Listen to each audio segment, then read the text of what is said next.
Hello, and welcome to another episode of KMM's Mobility Matters podcast. I am your host, Arlene Holt, and I am here with my co-host, Chris Ganda. Hey, Chris. Hey, greetings, everyone. Today on Mobility Matters, we are here with a special guest, Jessica Tillyer. She is a parent and co-founder of the Montclair Bike Bus. Hello, Jessica. Hi, it's so nice to be here. Thank you so much for being on. We're really excited about this.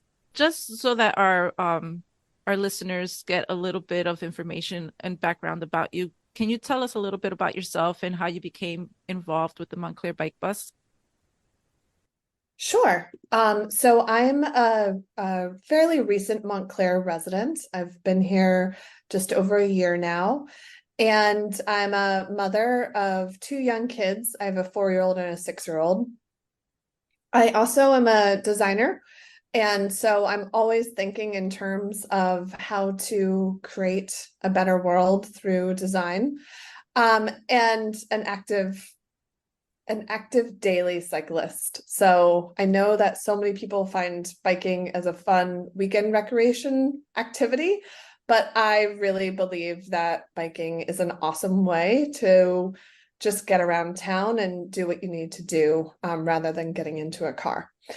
So my backstory with Montclair Bike Bus is I have a cargo bike, and I always ride with my kids on my cargo bike to school.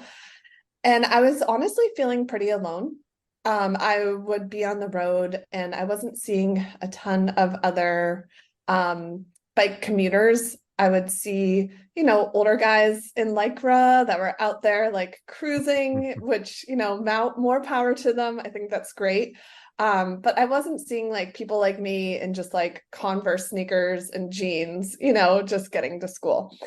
And then I started to meet a couple of people, and I would honestly flag them down in the street and ask them what their name was and, how often they were riding around, just because I so desperately wanted to feel, I think, both the joy and the safety of bike community. And I was connected with a small group of parents who all had their kids at different schools in Montclair and were riding bikes with their kids to school.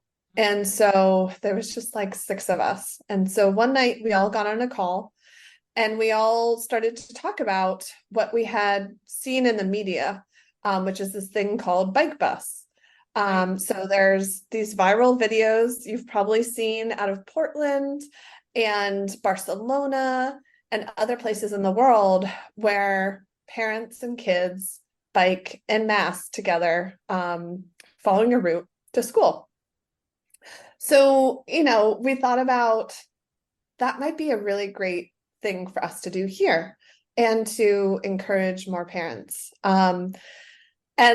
And we did. So that's really our origin story. And those 6 people, we've been working together now for 6 months, and it's just been incredible to see the growth, which I'm excited to talk about.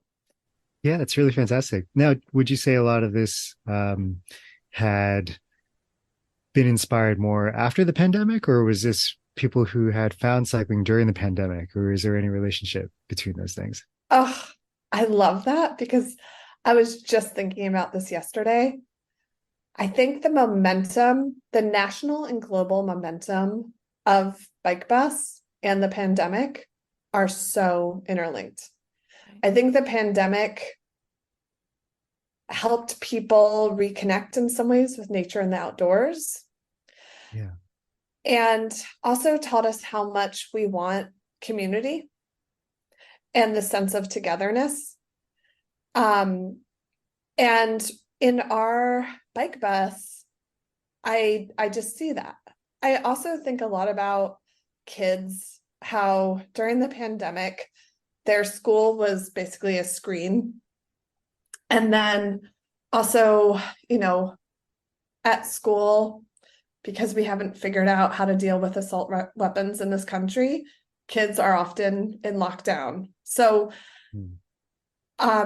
and one other factor is kids used to bike and ride to school a lot more than they do today. So today, 16% of kids bike and ride to school.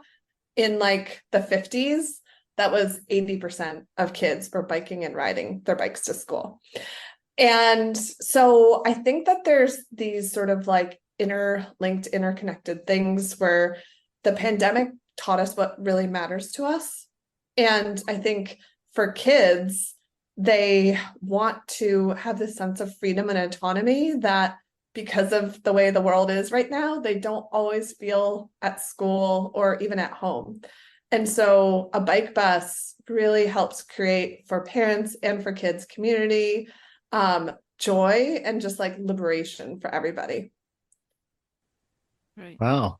Yeah, I mean, it's really deep to think of um, how something like the pandemic had, left us all feeling somewhat divided, and having an outlet for like the bike bus to build a sense of community is really interesting to me.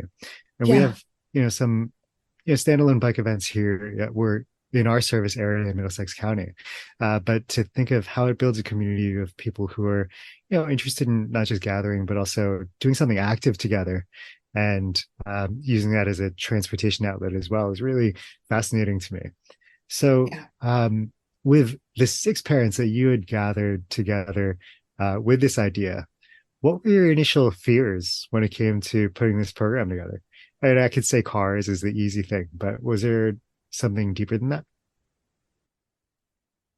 I'd actually say I never come from a place of fear. I always come from a place of hope.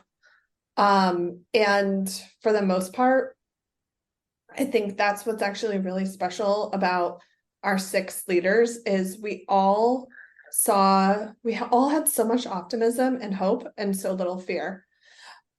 Certainly because of the way roads are designed exclusively for cars with pedestrians and anybody else as a second thought, that was something that concerned us. So we designed our routes with a ton of care to ensure that we were staying on roads and streets that had actually minimal car usage. We also, I mean, in the back of my mind, I was like, what if nobody shows up? Like, what if it's just like 10 of us? And I think that actually wasn't a fear. That was just an expectation. We're like, probably there's not that many people that are into this. But I think almost like to your point, Chris, I think the pandemic had unlocked something. I think a lot of kids learned to bike during the pandemic because there wasn't a lot of cars on the road. And a lot of parents were out there with their kids. I think actually this happens a lot with biking and bike infrastructure and organizing, there's a nascent and sort of hidden demand for biking that you don't see until you build it. And so like one of our biggest hesitations or fears was the idea that like nobody's going to show up. And now we have almost 300 people biking to school all across Montclair every Friday. So, and it's growing. We've had week over week growth. So that has been something that just completely surprised us. Well, tell us a little And bit about the beginning of, you said you were afraid that nobody would come. So how many people actually showed up for the first, approximately, for your first official bike bus? Because you're over Yeah. 200 Yeah, strong we're now. almost 300. Yeah. I actually have we have a TikTok, Montclair Bike Bus is our TikTok, and we have this one video that shows month by month the growth. So we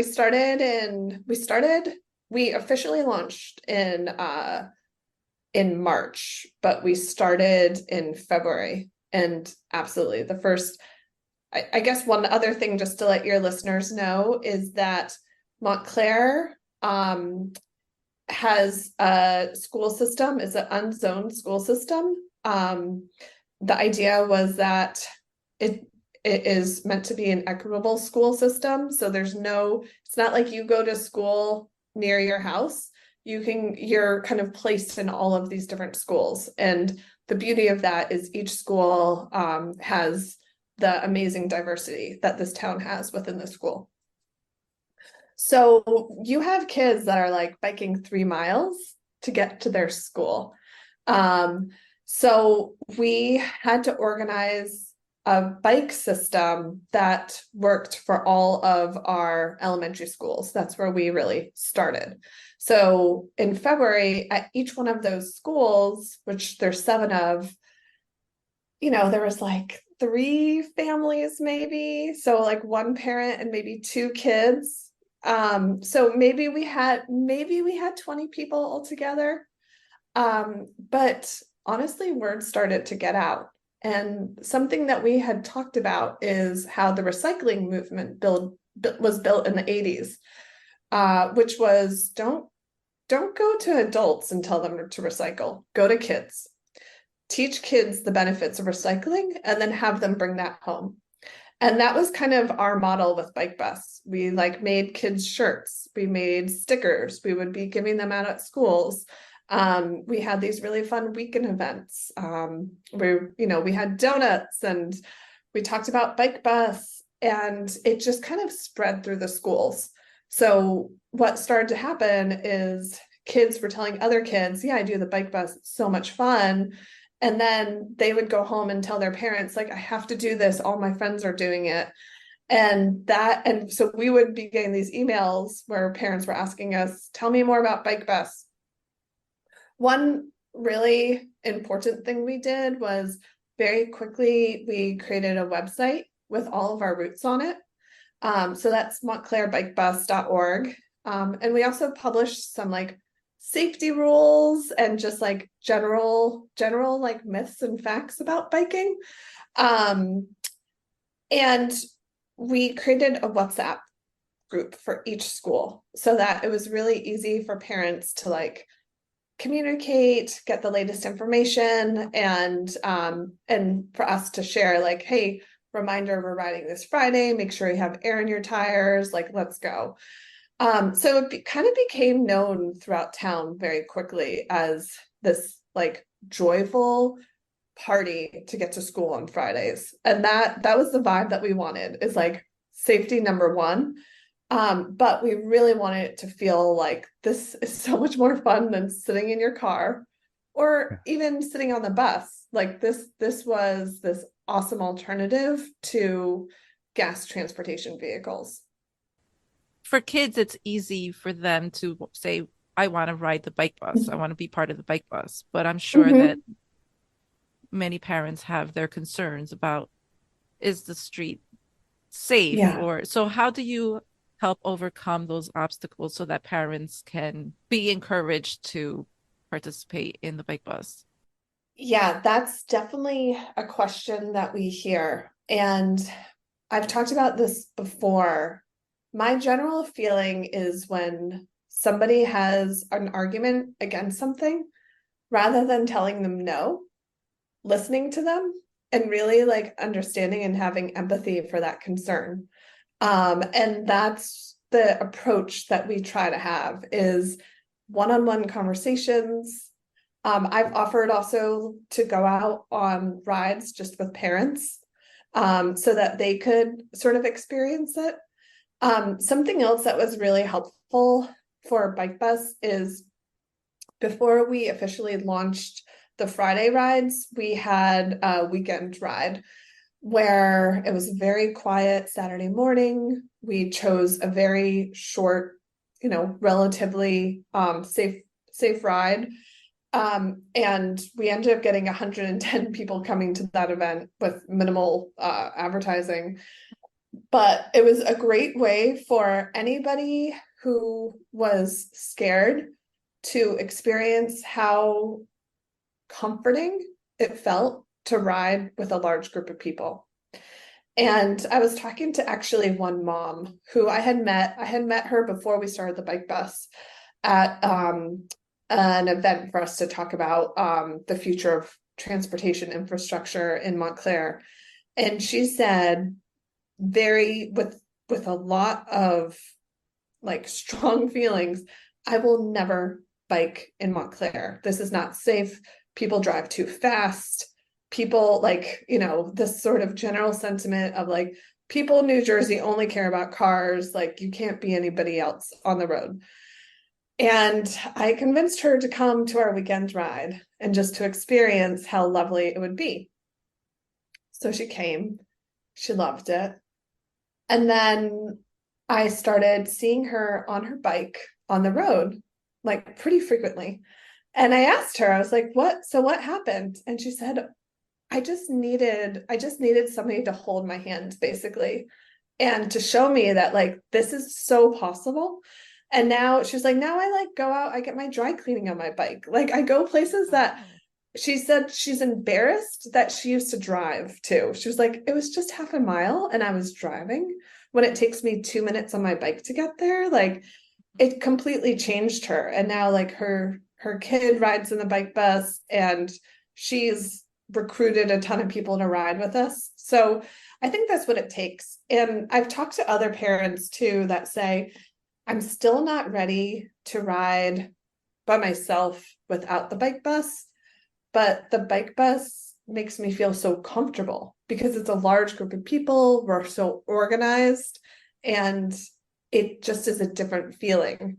And I've experienced that. I've done a ton of large group organizing, bike ride organizing, and I've definitely experienced that it's just like a completely different experience when like you're biking with a community. That's beautiful. I was about to ask what it looked like to have a parent change their mind about the culture on the road and for them to actually participate. So you narrated that very wonderfully, and I'm happy you were able to share that with us. So you had mentioned that the parents would go along for the rides with the bike bus with you.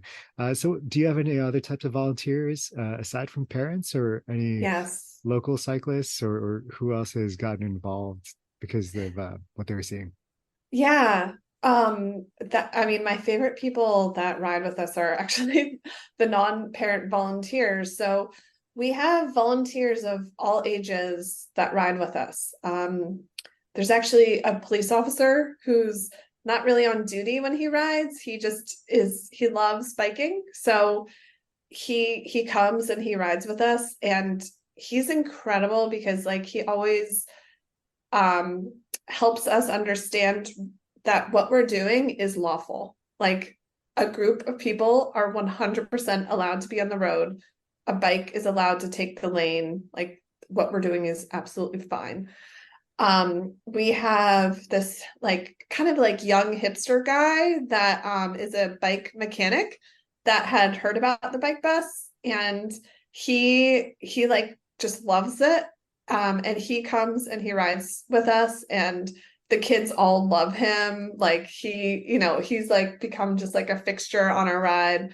And it's amazing because he's actually he's he does it races. So he's very fast, but he takes what we call the caboose. So we have these designated roles and he takes the last spot. So often he's with like the slowest kids, which I just love that like probably our fastest cyclist is the slowest.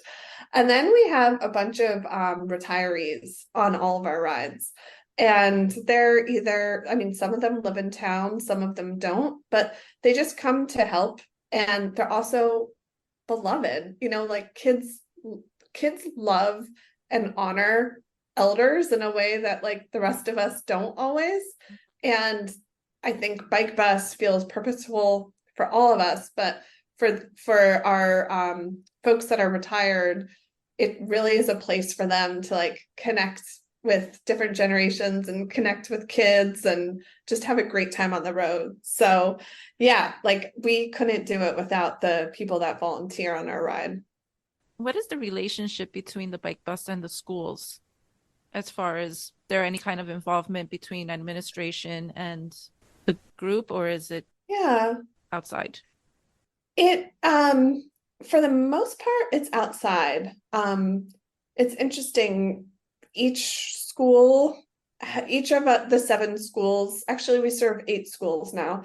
Each of the 8 schools we serve has a different relationship with bike bus. And I think it has less to do with um, the overall school itself and more with how much the principals at the school understand bike culture and the value of kids getting to school in an active transportation way.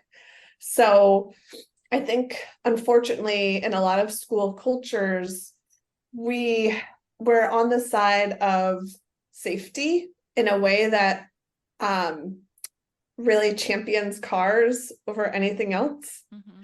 even though not all kids, it's not accessible for all kids to get to school via bus or via car. Like Right. some kids' parents don't have cars. Some kids don't live within the busing zone, and so they have to get to school through through a different way. And I often think about like the equity issue of it, of like if everybody has to buy a $40,000 car or has to be within a busing zone to get to school, there's going to be people that are left out of that paradigm. Right. And I think some principals really, really get that. And so from a place of either equity or understanding the like mental and physical benefits of active transportation, they get it and they're like on board, and others feel very hesitant about it. But I feel like we've made a lot of progress and a lot of inroads, and we've really tried to like build relationships with the schools and all of that. But right now there's no clear link. So operating outside of the schools, and have the schools seen changes in behavior or academic performance that they can tell from the participants who are joining you on the bike bus? This is such a great question. We've we're actually, while creating the Montclair bike bus, there's like a new bike bus every week across the nation, and I'm very involved with a lot of the organizers of all the different bike buses, and one of whom is Coach Balto, Sam Balto, Yep. who he's very well known for the Portland Alameda bike bus that he started. Um, and we've actually been in conversations about is there a study that we could do with, like, for instance, Rutgers University to look at the correlation between biking or walking to school and academic well-being, and then just overall mental and physical well-being in the school environment. What we've heard anecdotally from the kids we serve and that ride with us comes as no shock. They all say Friday is their favorite school day. Mm-hmm. And what they've said is it's not because it's the day before the weekend, it's because it's the morning that has bike bus. And bike bus one kid said, bike bus gives me wings for the rest of my day. Oh, that's Um, beautiful. yeah, I think for kids that, so much of school is about repeating things, and it focuses so much on can you sit here and can you learn this? And there's just not enough physical activity in school. Like any educator will tell you that, any study will tell you that the amount of physical activity that children get now has dramatically gone downhill. And that's scientific. Like we all know that has happened. And we also all know the negative consequences of that. We see that every day. What I hope Bike Bus does is provide that boost of air going into your brain, into your body, like your body moving. And also there's a cognitive thing that I think happens when you're on a bike where you have to be completely in the moment to make sure you're braking, to make sure you are, looking out for everything around you. I get like I surf and I bike and I get the same feeling of like, running, I can kind of be running and like my mind can drift. But with biking and surfing, like I have to be completely in the moment and completely aware. And that is like you are actually in a meditative state when your mind is in that level of consciousness and awareness. And so I think like there has to be something with that too, like children going in physically activated, completely aware, the amount of oxygen that they need in their bodies and their brains to like do great work. So I'm very excited about the potential of this study and really having the evidence that we could perhaps put in front of educators and lawmakers to show the incredible benefits of bike buses. So Montclair is known for its bicycling community. And in April, we had Deborah Kagan from the New Jersey Bike Walk Coalition on. And during that time, we heard about the bike bus starting off. How has this program affected attitudes about active transportation and safety on your municipal roadways? I think Montclair is known for cycling, but unfortunately, I think it's often about recreational cycling. And if I look at the community, that's like, it's really interesting. This doesn't quite answer your question, but the other day we were in the bike bus and we saw this guy that was like a cyclist, and he was like zooming by and we waved at him. He didn't wave back. And He to didn't wave me, back. he didn't wave back. I know what Come cyclist anyway. on. Yes, Oh, a exactly. bunch of happy kids riding their bikes. I mean, come on. Yes. And I think that is the culture and the spirit we're building is like, we're not cycling to show how fast we are, how tough we are, how strong we are. We're doing it because it's fun and it makes us all happy. And we're doing it to get to school. And so that means we're going at a speed where we can like wave at people and we can talk when we're biking and all of that. So what I found in Montclair is the beliefs and the behaviors are 100% changing in that people are seeing biking as a slow but faster than walking way to go do something. And when biking is seen as cycling and seen as an exercise and a recreation, you're just not going to change the culture. Because a lot of people are like, oh, I have to buy this like $10,000 bike and this $300 kit, and I have to spend all this money getting my bike fixed. And those guys look like they're in really good shape. I'm not in great shape. I don't think I can do that.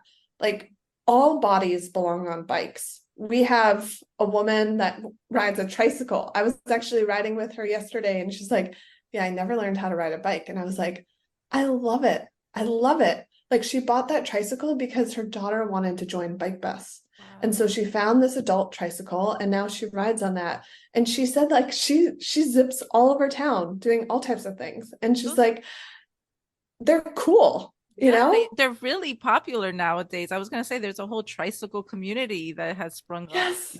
Yeah. Yes. And I think that is awesome. Like that I'd rather hang out with her than some guy that like thinks he's like this tough cyclist. France.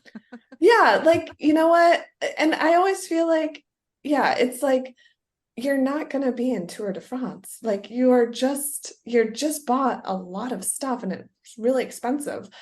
But I want people to feel like, my favorite bike that I have in my garage, because my husband and I are bike nerds and we do have a lot of bikes, but it's like this old steel frame Japanese bike that we actually got for free. Somebody was moving and they gave it to us, and my husband spent maybe $200, probably more like $100 fixing it up a little bit. And it is my most beloved bike. I've biked hundreds of miles on it.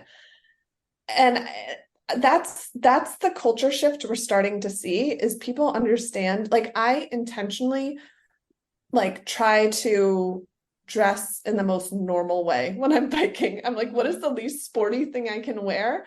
Just to show people. Like a lot of times I wear like glitter shorts or like right now I'm wearing these like pink pants and like I'll wear like, whatever. Sometimes I wear like heels just to show that like there's no outfit that you have to wear. You can be who you are and be on a bike. And I think that's the culture shift we're seeing. And I also like I started really getting into commuter biking in like 2009 in New York City when Janet Sada-Khan was director of transportation and was putting in all of the bike lanes in New York. Yeah. And honestly, just completely transforming the city. And I often, I'd be one of two women on the road at that time. And I was just talking to somebody the other day and they said, I was telling them I had just been in Milan, and Milan has one of the best bike transportation systems in all of Europe outside of Scandinavian countries.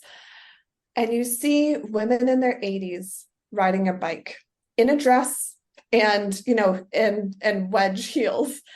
And I was just saying like that is my dream, because when you see an 80-year-old woman without a helmet wearing a dress biking, that you have created a safe culture that is inclusive and accessible to everybody.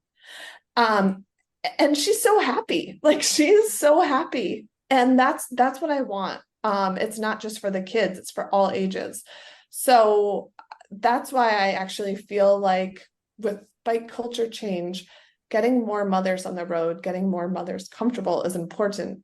But also building bike infrastructure is super important, because that is the thing that will convince mothers, oh, it's safe for me now. And then everybody else will follow suit. So that's a big part of our goal and our dream, and the change that we're already starting to see. And I love how you describe that shift in the cycling culture, not as much for those who are, donning the tights on the weekend and speeding down your roads, Yeah.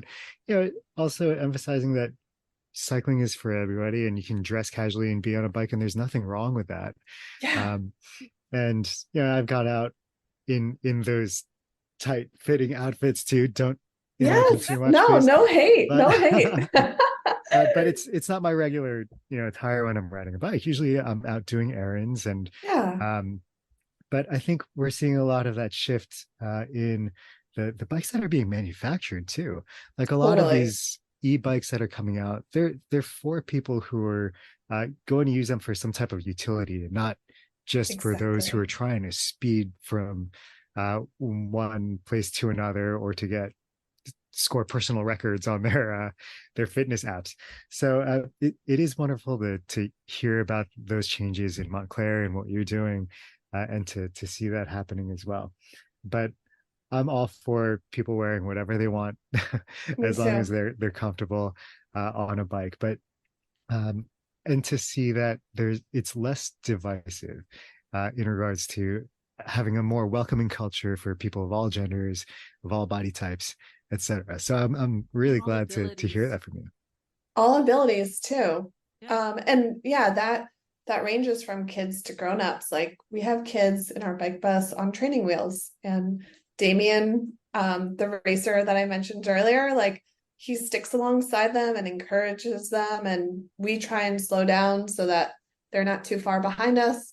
And same thing with grown-ups. Like I think if people know this is a welcoming place that is accepting of all abilities, all ages, all genders, all cultural backgrounds, then we can really build something that's powerful. And you mentioned infrastructure improvements, and Yeah. so ideally, my friends at Rutgers would say if they could wave a magic wand and make these bike lanes pop up, that's what they would do.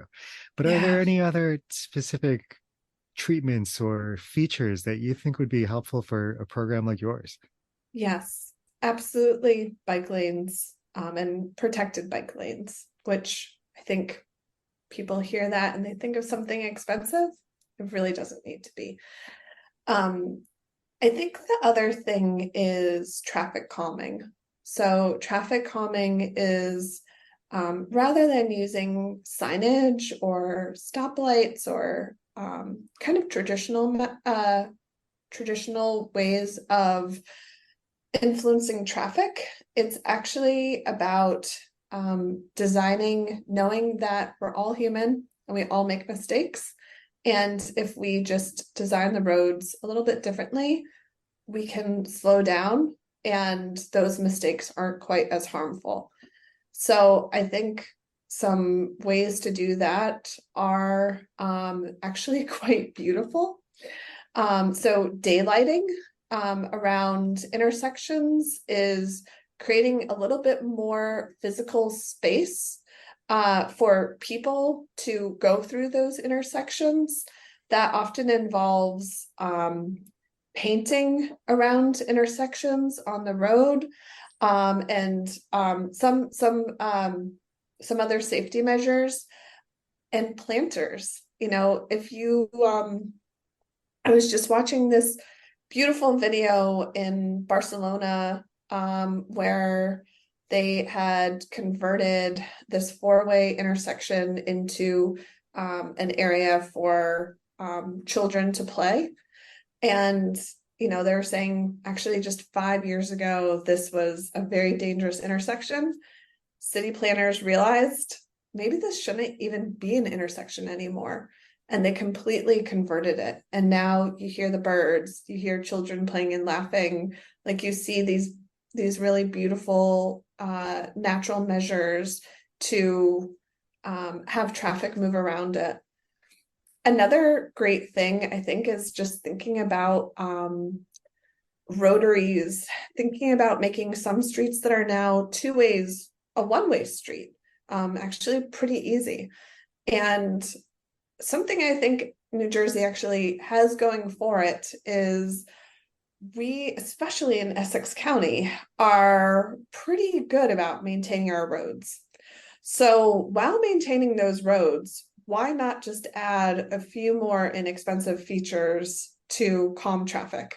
If it's daylighting, if it's a prototype bike path, if we feel like it's too much to ask people to fully accept a bike path, or if it's even creating a prototype of a rotary in a place that used to be a four-way intersection.